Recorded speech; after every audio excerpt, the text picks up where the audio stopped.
दोस्तों आज की वीडियो में बात करेंगे प्रतिशत के प्रश्नों की और ये सभी प्रश्न एग्जाम में पूछे गए क्वेश्चन हैं, तो आप इस वीडियो को अंत तक देखते रहिए। तो चलिए स्टार्ट करते हैं दोस्तों। पहला प्रश्न है आपका, एक परीक्षा में 35% छात्र पास हुए और 455 छात्र फेल हुए तो परीक्षा में कुल कितने छात्र बैठे थे। देखिए दोस्तों, परीक्षा में कितने भी छात्र बैठे हों वो अपने आप में कितने होंगे, अपने आप में होंगे 100%। 100, 200, 50, 40 चाहे कितने भी छात्र हों उनका प्रतिशत अपने आप में कितना होगा, 100% होगा। क्लियर है। अब इन 100% में से क्या हुआ है दोस्तों, 35% छात्र पास हुए हैं। पास कितने हुए हैं दोस्तों, 35% पास हो गए। अब 35% पास हो गए तो इसका मतलब फेल कितने हुए होंगे, 100 में से जब 35% पास तो फेल कितने होंगे, आप कहेंगे सर 65% फेल होंगे। अब यहाँ पर प्रतिशत में फेल की संख्या कितनी है, 65, और यहाँ पर कितनी है, 455 है। फेल होने वालों की संख्या कितनी है, 455, प्रतिशत में 65, तो 65 बराबर 455 के हो जाएगा। क्लियर बात, 65 बराबर 455। आपसे क्या करा, परीक्षा में कुल कितने छात्र बैठे थे, टोटल छात्रों की संख्या पूछ रहा है, इसका मतलब 100% की संख्या पूछ रहा है। क्लियर है। तो क्या करेंगे, इस 455 में 65 से भाग दे देंगे। क्लियर है, 65 से भाग देंगे और 100% का मान निकालना है, 100 से मल्टीप्लाई कर देंगे, आंसर आ जाएगा। ठीक है दोस्तों, अब इसे कटा लेते हैं। देखिए इसे कटाएंगे, इसे कटाएंगे दोस्तों, ये कटेगा 13 पंजे 65, 13 से ये भी कटेगा, 13 से ये भी कटेगा, 13 से ये कट गया 5 बार में। इसे कटाएंगे कितनी बार में कटेगा, 13 त्रिक का 39, 45 में से 39 तक कट गया, कितना बचेगा 6, 6 में 5 जुड़ेगा 65, 13 पंजे 65, ये 35 बार में कट गया। ठीक है। अब 5 से 35 कट जाएगा कितनी बार में, 7 बार में। 7 का मल्टीप्लाई 100 से करेंगे कितना हो जाएगा, आप कहेंगे सर 700 हो जाएगा। तो यही तो हो जाएगा आपके प्रश्न का सही आंसर, 700। तो परीक्षा में कुल कितने छात्र बैठे थे, 700, 700 छात्र बैठे थे। बी ऑप्शन हो जाएगा आपके प्रश्न का सही आंसर। उम्मीद करता हूँ सभी की समझ में अच्छे तरीके से आ गया होगा। अब देखेंगे अगला क्वेश्चन। अगला क्वेश्चन है, एक आदमी अपने वेतन का 65% खर्च करता है और प्रति माह 525 रुपये की बचत करता है, तो उसकी मासिक आय क्या है। देखिए दोस्तों, उसकी जो भी मासिक आय होगी अपने आप में कितनी रहेगी, 100%। वो चाहे कितने भी रुपए कमाता हो, 1000 चाहे 10,000 चाहे 15,000, वो अपने आप में कितने होंगे, 100%। अब 100% में से क्या करता है, वो 65% खर्च कर देता है। वो कमा कितना रहा है, 100% में से क्या करता है, 65% खर्च कर देता है। क्लियर दोस्तों, 65% खर्च कर दिए। जब 65% खर्च कर दिए तो बचे कितने, बचत उसकी कितनी हो जाएगी, 35% की हो जाएगी। यहाँ तक क्लियर है। अब देखिए परसेंट में बचत कितनी है, 35% की, और यहाँ रुपए में बचत कितनी है, 525 रुपये की बचत है। ये भी बचत है, ये भी बचत है, तो आपस में बराबर नहीं हो जाएगा। तो 35% कितने के बराबर, 525 के बराबर। आपसे पूछा उसकी मासिक आय क्या है, मासिक आय 100% है, इसका मतलब 100% का मान पूछ रहा है।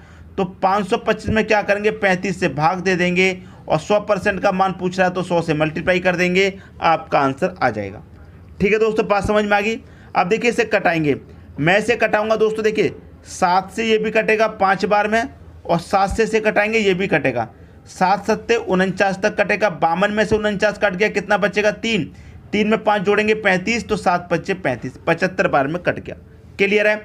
अब देखिए 5 से कटा दूंगा मैं, इस 100 को कितनी बार में कटेगा, 20 बार में।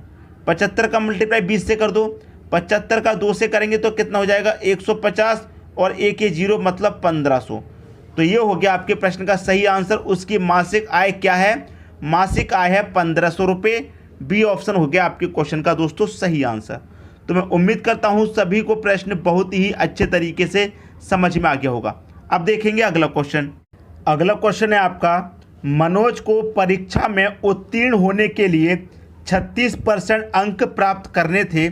उसने 24% अंक प्राप्त किए और वह 9 अंकों से अनुत्तीर्ण हो गया, मतलब फेल हो गया। पेपर का पूर्णांक क्या था, पेपर कितने नंबर का, ये पूछ रहा है। कभी भी ऐसा प्रश्न पूछा जाए उसका सही तरीका देखिए क्या होता है। मनोज को पास होने के लिए कितने परसेंट चाहिए थे, 36% अंक प्राप्त करने थे। तो कितने अंक चाहिए थे पास होने के लिए, पास होने के लिए चाहिए थे 36%। ठीक है, लेकिन उसने प्राप्त कितने किए हैं, 24%। 24% प्राप्त किए हैं, 9 अंक से फेल हो गया। तो मैं क्या करूँगा, इधर भी पास बना लूँगा। कितने प्राप्त किए उसने, 24% प्राप्त किए और 9 अंकों से फेल हो गया। अगर ये 9 अंक इसे और मिल जाते, अगर हम इसे 9 अंक और दे दें तो ये फेल होता, नहीं होता, पास हो जाता। 9 अंकों से फेल हुआ है तो 9 अंक इसे और दे देंगे हम तो ये पास हो जाता, फेल नहीं होता। तो ये भी पास बना लिए, ये भी पास बना लिए, दोनों बराबर है। अब देखिए 36% अंक चाहिए थे, प्राप्त किए हैं 24%। कितने परसेंट अंक कम प्राप्त किए हैं, आप कहेंगे 36 चाहिए थे 24 प्राप्त किए हैं, 12% अंक कम प्राप्त किए हैं। ठीक है, और अंकों में कितने कम प्राप्त किए हैं, 9। प्रतिशत में 12% कम प्राप्त किए हैं और अंकों में कितने अंक प्राप्त कम कर रहा है, वो 9 अंक से फेल हुआ है, मतलब 9 अंक उसने कम प्राप्त किए हैं। तो ये भी कम, ये भी कम, आपस में क्या हो जाएगा, बराबर। तो 12% का मान कितना हो जाएगा, 9 के हो जाएगा। इतनी बात आपकी समझ में आ गई। तो 12% दोस्तों बराबर कितने के है, 9 के है। ठीक है, अब आपसे क्या पूछा है कि अनुत्तीर्ण हुआ, पेपर का पूर्णांक क्या था, पेपर कितने नंबर का था, 12% बराबर 9, पेपर कितने का होगा, 100% का होगा। जब 12% बराबर 9 तो 100% कितने के बराबर, तो 12 से यहाँ डिवाइड कर देंगे, 100% का मान निकालना, 100 से मल्टीप्लाई कर देंगे, आंसर आ जाएगा। क्लियर हुई दोस्तों बात। 3 त्रिक का ये 9 कट जाएगा, 3 चौके 12, 4 से ये कट जाएगा 125 बार में, और 3 का मल्टीप्लाई 25 से करेंगे, आंसर आ जाएगा 75। तो पूर्णांक क्या था, 75 नंबर का पूर्णांक था। बी ऑप्शन हो जाएगा आपके प्रश्न का दोस्तों सही आंसर। उम्मीद करता हूं सभी की समझ में आ गया होगा क्वेश्चन। अब देखेंगे अगला क्वेश्चन। अगला क्वेश्चन है, एक टोकरी में 400 अंडे हैं, इसमें से 8 दर्जन सड़ गए, टोकरी में सही अंडों का प्रतिशत निकालिए। टोकरी में कितने अंडे हैं टोटल, आप कहेंगे सर 400 अंडे हैं, 400 में से क्या हुआ, 8 दर्जन सड़ गए। देखिए दोस्तों, एक दर्जन में कितने होते हैं अंडे, 12, एक दर्जन में 12 होते हैं, तो 8 दर्जन सड़ गए, तो 8 दर्जन में कितने होंगे, 12 अट्ठे 96, 12 अट्ठे 96, मतलब एक दर्जन में कितने होते हैं, 12। ठीक है, सड़ कितने गए, 8 दर्जन, तो 8 दर्जन का मतलब कितने सड़ गए, 96 सड़ गए, 96 अंडे सड़ गए। तो टोटल थे टोकरी में 400, 400 में से कितने सड़ गए, 96। आपसे पूछ रहा है सही अंडों का प्रतिशत, तो सही हमारे पास टोटल है 400, जो सड़ गए हैं उन्हें निकाल देते हैं, माइनस कर देते हैं। हमारे पास टोकरी में 400 अंडे हैं, 400 में से कितने सड़ गए, 96 अंडे सड़ गए, तो सही कितने बचे आपको पता चल जाएगा। 400 में से 96 को कटा देंगे, बचेगा सही अंडों की संख्या कितनी, 304। कितने सही अंडे बचे हैं, आप कहेंगे 304 बचे हैं। सही अंडों का प्रतिशत निकालना है, 304 सही बचे हैं, टोटल कितने में से, 400 में से, और यही प्रतिशत में पूछ रहा है तो 100 से मल्टीप्लाई कर देंगे, आंसर आ जाएगा। ठीक है, अब 2 जीरो से मैं यहाँ 2 जीरो कटा दूंगा, 4 से कटाऊंगा, कितनी बार में कटेगा, 4 सत्ते 28 कटेगा, 2 बचेगा 24, 4 छिंग 24, तो 76% हो जाएगा आपके प्रश्न का सही आंसर। सही अंडों का प्रतिशत कितना होगा, 76%। सी ऑप्शन हो जाएगा आपके क्वेश्चन का सही आंसर। उम्मीद करता हूं दोस्तों सभी को क्वेश्चन बहुत अच्छे तरीके से समझ में आ गया होगा। अब देखेंगे अगला क्वेश्चन। अगला क्वेश्चन है आपका दोस्तों, ये प्रश्न बहुत इंपॉर्टेंट है, इसको अच्छे से समझना, क्योंकि ये प्रश्न एग्जाम में पूछा जाता है तो स्टूडेंट कंफ्यूज हो जाता है। लेकिन मैं आपको एक ऐसा तरीका बताऊंगा जिससे आप कभी भी कंफ्यूज नहीं होंगे, आपका सही आंसर आएगा एक बार में। देखिए प्रश्न क्या कह रहा है, 40% लोग चाय पीते हैं, 50% लोग कॉफ़ी पीते हैं, 10% चाय और कॉफ़ी दोनों पीते हैं। 10% लोग ऐसे हैं जो चाय भी पी लेते हैं और कॉफ़ी भी पी लेते हैं, तो कितने प्रतिशत लोग ना तो चाय पीते हैं और ना ही कॉफ़ी। देखिए दोस्तों, कहीं पर भी चले जाइए, ऑफिस हो, कहीं पर भी चला जाइए आप, कोई कंपनी हो, कोई ऑफिस हो, वहाँ पर जितने भी वर्कर होंगे उनकी संख्या अपने आप में कितनी होगी, 100% होगी। ये बात आपको पता है, 100% होगी, ये बात आपको क्लियर पता है। अब इसको हम समझेंगे एक डायग्राम से। ठीक है, मैंने बना लिया दोस्तों यहाँ पर एक ये डायग्राम, ये देखिए एक सर्कल में बना लेता हूँ। ये मैंने एक सर्कल बना लिया, ये मैंने सर्कल बनाया है दोस्तों 40% लोग जो चाय पीते हैं उनका। 40% लोग क्या करते हैं दोस्तों, ये चाय पीते हैं। ठीक है, दूसरा सर्कल बनाऊंगा 50% लोग कॉफ़ी पीते हैं। ठीक है, तो मैं बनाऊंगा इसी से जुड़ा हुआ, इसी से जुड़ा हुआ बनाऊंगा। इससे जुड़ा हुआ क्यों बना रहा हूं अभी समझ में आ जाएगा। देखिए दोस्तों, ये मैंने किसका बनाया, 50% लोग क्या करते हैं, कॉफ़ी पीते हैं। ठीक है, अब क्या कह रहा है कि 10% चाय और कॉफ़ी दोनों पीते हैं। यहाँ पर मैंने इसको इसीलिए मिक्स किया है कि इसमें जो 10% लोग हैं, ये 10% ये चाय भी पी लेते हैं इधर, और इधर कॉफ़ी भी पी लेते हैं, दोनों ही चीज़ें पी लेते हैं।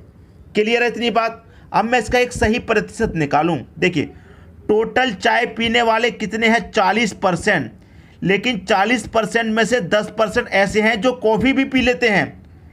ऐसे हैं 10% जो कॉफ़ी भी पी लेते हैं, तो सिर्फ चाय पीते हैं ऐसे कितने हैं? आप कहेंगे जो सिर्फ चाय पीते हैं वो 30% हैं। अब देखिए, कॉफ़ी पीने वाले कितने हैं? 50%, लेकिन इस 50% में से 10% ऐसे हैं जो चाय भी पी लेते हैं, तो सिर्फ कॉफ़ी पीने वाले कितने रहेंगे? 40%। ये 30% ऐसे हैं जो सिर्फ चाय पीते हैं, कॉफ़ी नहीं पीते। ये 40% ऐसे हैं जो कॉफ़ी पीते हैं, चाय नहीं पीते। ठीक है, इतनी बात दोस्तों समझ में आ रही है? तो 30% चाय पीने वाले और यहाँ पर 40% कॉफ़ी पीने वाले, आप दोनों को मिलाएंगे कितने हो जाएंगे? 70% हो जाएगा। ठीक है, 70% हो गया। और 10% ऐसे हैं जो दोनों चीज़ें पी लेते हैं, तो 10% इसमें और जोड़ दीजिए, कितना हो जाएगा? आप कहेंगे 80% हो गया। आपसे क्या कहा था? कितने प्रतिशत लोग ना तो चाय पीते हैं और ना ही कॉफ़ी। अब कोई भी कार्यालय हो, कोई भी ऑफिस हो, कहीं पर भी चले जाइए, अपने आप में कितनी संख्या होगी? 100%। अब 100% में से चाय कॉफ़ी पीने वाले कितने निकले? 80%। अब टोटल होते हैं 100%। 100% में से 80% पीते हैं, जो पीते हैं उसे माइनस कर दीजिए, बिना पीने वाले कितने बचेंगे? 20%। 20% लोग ऐसे हैं जो ना चाय पीते हैं और ना ही कॉफ़ी पीते हैं। तो सी ऑप्शन हो जाएगा आपके क्वेश्चन का सही आंसर। उम्मीद करता हूं सभी को प्रश्न बहुत ही अच्छे तरीके से समझ में आ गया होगा। अगर ये प्रश्न एग्जाम में पूछा गया तो कभी गलत आप नहीं करेंगे। अब देखेंगे अगला क्वेश्चन। अगला क्वेश्चन है आपका, राम अपने वेतन के 14% की बचत करता है जबकि श्याम 22% की बचत करता है। यदि दोनों समान वेतन पाते हैं, दोनों का वेतन कितना है दोस्तों? आय कितनी है? समान है, मतलब जितनी आय राम की है उतनी ही आय श्याम की है, दोनों की बराबर है। ठीक है, दोनों समान वेतन पाते हैं और श्याम 1540 रुपये की बचत करता है, तो श्याम की बचत कितनी है? श्याम की बचत कितनी है? 1540। तो राम की बचत कितनी है ये पूछ रहा है। अब जो श्याम है उसकी बचत प्रतिशत में कितनी है? आप कहेंगे प्रतिशत में 22% है, और रुपए में कितनी है? 1540 है, तो आपस में बराबर होगा। अब जो भी आय रही होगी दोस्तों, आय अपने आप में क्या होती है? 100%। जब 22% बराबर 1540, तो आपसे क्या पूछा? 100% का मान। तो क्या करेंगे? 22 से डिवाइड कर देंगे, 100% का मान निकालना है, 100 से मल्टीप्लाई कर देंगे। क्लियर है? इसकी आय पता चल जाएगी, 100% का मान कि आय कितनी है शाम की वो पता चल जाएगी आपको। तो निकाल लेते हैं। 11 से ये भी कटेगा 2 बार में, 11 से ये भी कटेगा, 11 कम 11 4 बचेगा 44, 11 चौके 44, 1 ये 0, 2 से कटाएंगे 140 70 बार में कटेगा, 7 1 कम 7, 1 0 2 0 3 0, मल्टीप्लाई में 0 ऐड हो जाते हैं। तो आय कितनी है दोस्तों? 7000 रुपये आय हो गई। किसकी? श्याम की। अब यहाँ पर दोनों की आय जो थी वो समान थी, जो आय राम की है वही श्याम की होगी, दोनों की बराबर है। ठीक है, तो राम की बचत कितनी है ये पूछ रहा है क्वेश्चन में। ठीक है, अब देखिए ये जो आय है ये दोनों की है, मतलब राम की भी है और श्याम की भी, क्योंकि राम की दोस्ती देखिए लिखिए, यहाँ पर हमने किसकी निकाली है? श्याम की निकाली है।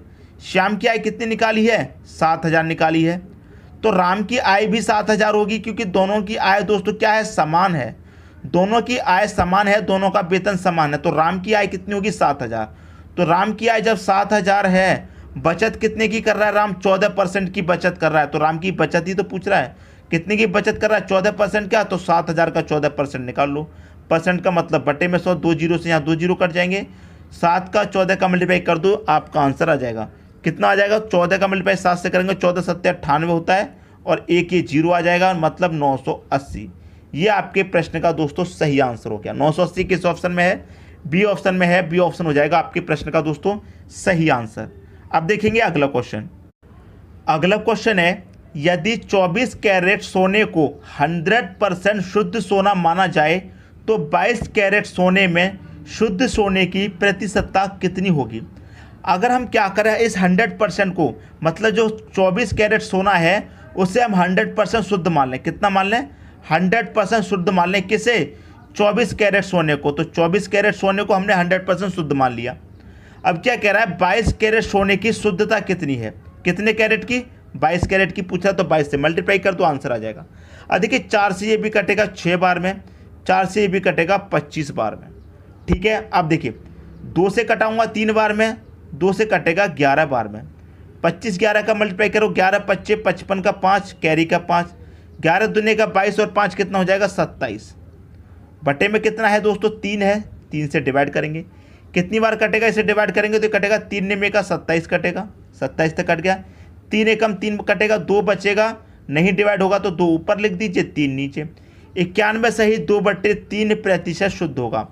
जो 24 कैरेट सोना है वो तो 100% शुद्ध है, और जो 22 कैरेट सोना है वो 91 सही 2/3% शुद्ध है। ये आपके प्रश्न का सही आंसर है, बी ऑप्शन हो जाएगा आपके प्रश्न का दोस्तों सही आंसर। उम्मीद करता हूँ सभी की समझ में क्वेश्चन बहुत ही अच्छे तरीके से आ गया होगा। दोस्तों यदि वीडियो पसंद आया तो लाइक करें और दोस्तों में भी शेयर करें। यदि आपने हमारे चैनल को अभी तक सब्सक्राइब नहीं किया है तो कर लीजिए और बेल आइकन का बटन भी दबा दीजिए दोस्तों। धन्यवाद।